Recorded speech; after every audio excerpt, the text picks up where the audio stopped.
years been together now? 12 years? Something, yeah, like 12 years. See how long we've been married because she won't remember. No. You told me the other day.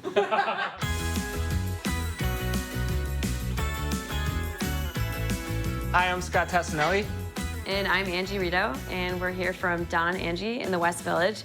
And today we're gonna make our lasagna. Okay, so first things first, we're gonna make our pasta dough. We use the egg yolks to give richness to the dough, and then the whole eggs adds like structure to the dough.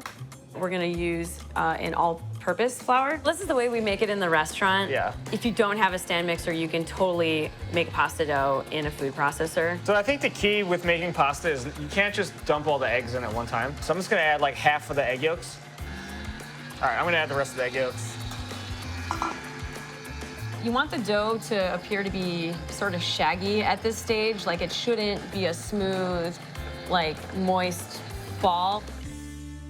We sell like between 30 and 40 lasagnas a day on a 50-seat restaurant, so. Like on the weekends, we'll sell like into the 40s of lasagnas. I've been kneading it just for a couple of minutes just to bring it all together and to incorporate all the flour.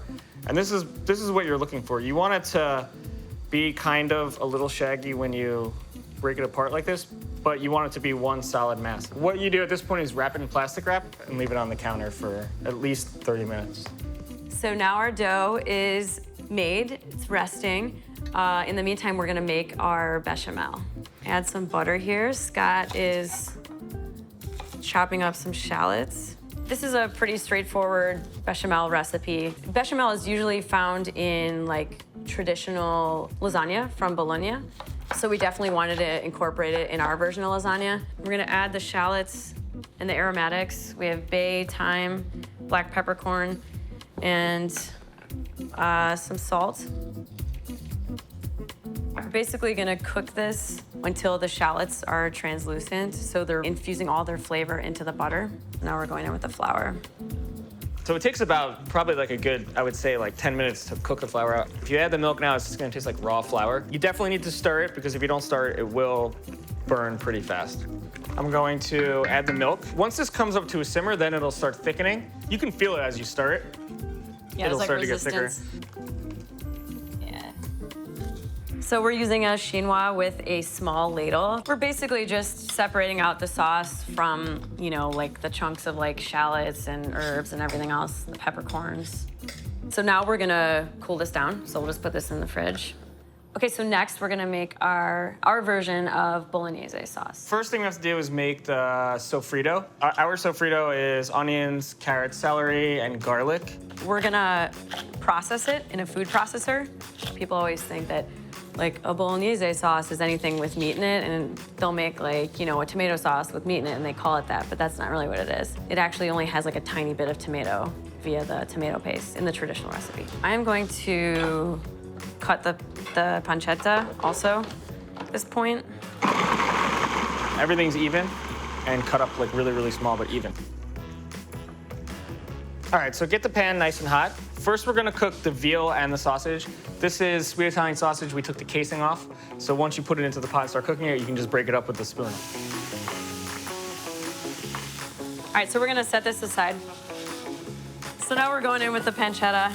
Basically, we're rendering this out. We're adding a little water just to kind of deglaze the bottom of this thing here, just so all the stuff that's stuck, if we didn't just do that, it would just continue to like stick there and like burn. Fat's coming out. You can see it's sort of like translucent. So at this point, we're gonna add in the sofrito. So this has a lot of water in it. It's gonna help sort of like deglaze the bottom of the pan. So we also are gonna put in the star anise, which is kind of like a little secret ingredient in this thing. Not a secret anymore, but. Right, not very secret. So star anise makes the meat taste like meatier. All right, we're getting close. You can see like a lot of the water is evaporated. It's starting to change color. I think we're pretty good. What I'm gonna do now is add in the tomato paste. You wanna stir this really good. Coat everything, it'll coat all the vegetables, but you wanna cook the tomato paste again. So otherwise, it's gonna be like one of those things you'll have just raw tomato paste in it. You can smell the tomato is cooked. It's bright orange. You're gonna add the wine and cook out the wine. Should go pretty quick because the pot at this point is really hot. Once the wine's cooked out, it's like everything in the pool, pretty much. And then this isn't one of those sauces that you need to cook for like 5 hours. Like, you know, it's usually about like 40 minutes to an hour and it's done. So now we're gonna add everything else back in. Milk, the meat back in. And the tomatoes. And you wanna stir it really good. Let it simmer for about an hour. And while it's doing that, we're gonna make the tomato sauce. My first move is I'm just gonna process some tomatoes. Angie has this thing where she'll like, I've never seen anybody do this but you. What?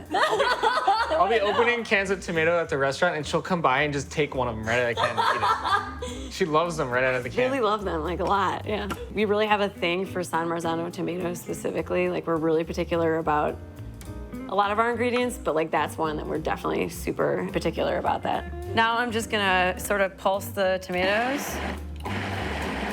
Scott's peeling the garlic. So we're leaving the skins on. We're just sort of like gently crushing them. All right, so we're gonna start with some olive oil. Good amount, actually. Like You have to be really careful with this part because it's gonna splash for sure. You see it's like simmering in the whole pot? Yeah. Yeah, so we're gonna turn it off. So we're cutting the heat.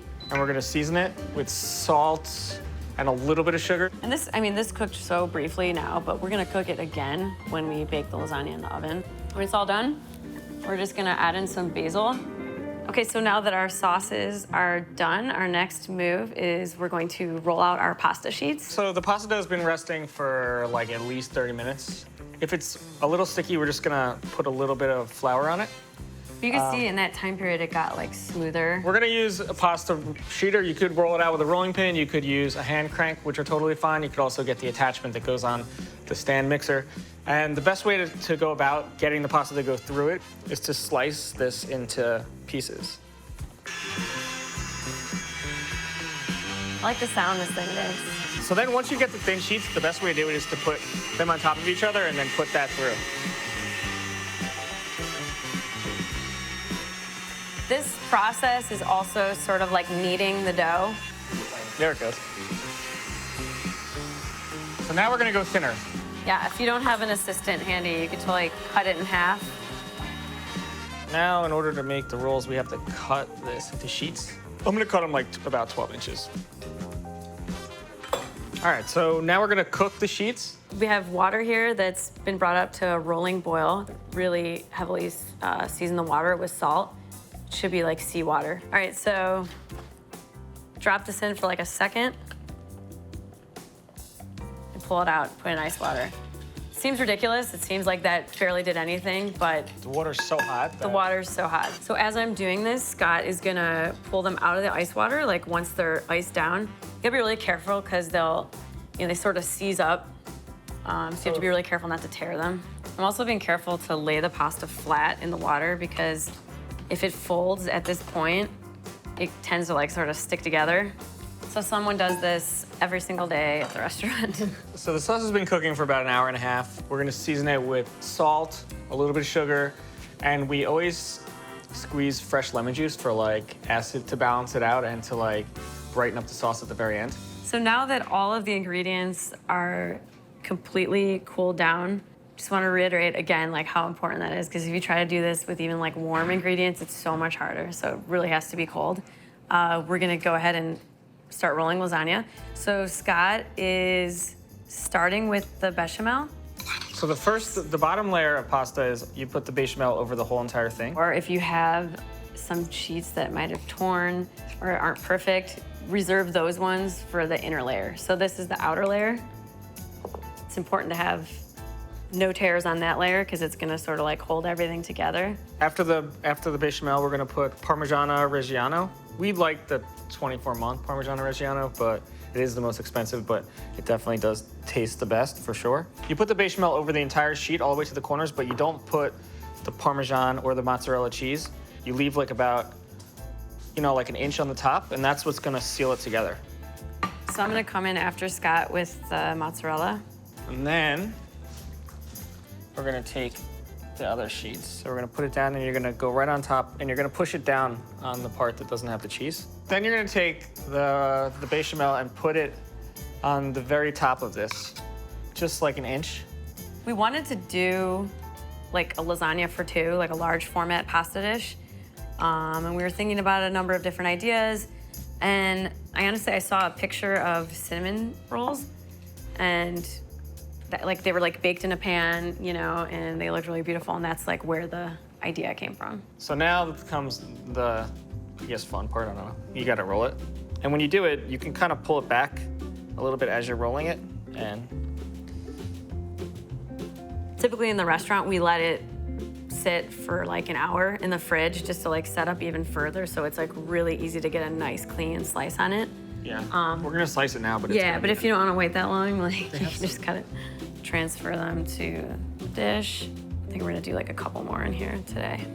Now we're gonna go in the oven for about like 10 minutes. Okay, so after about 10, 15 minutes, you can see it starts to bubble and starting to get brown on top. What we do is one final step where we take fresh robiola cheese. It's basically like Italian cream cheese. So now we're gonna put it in the oven. Okay, so we pulled the lasagna out of the oven. It was hot and bubbly. The edges of the pasta have all browned. The robiola cheese also is starting to brown a little bit. So our last move here is just to finish it with some chopped fresh parsley and some olive oil. Now we gotta eat it.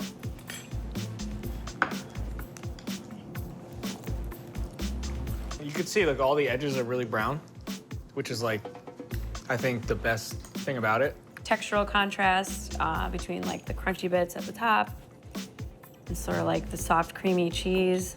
The bolognese sauce is like super rich. And then to counter that, we have like the bright acidity of the tomato sauce. Cuts through like any heaviness and really like makes it come across as light. For the recipe, click below and come see us sometime at Don Angie.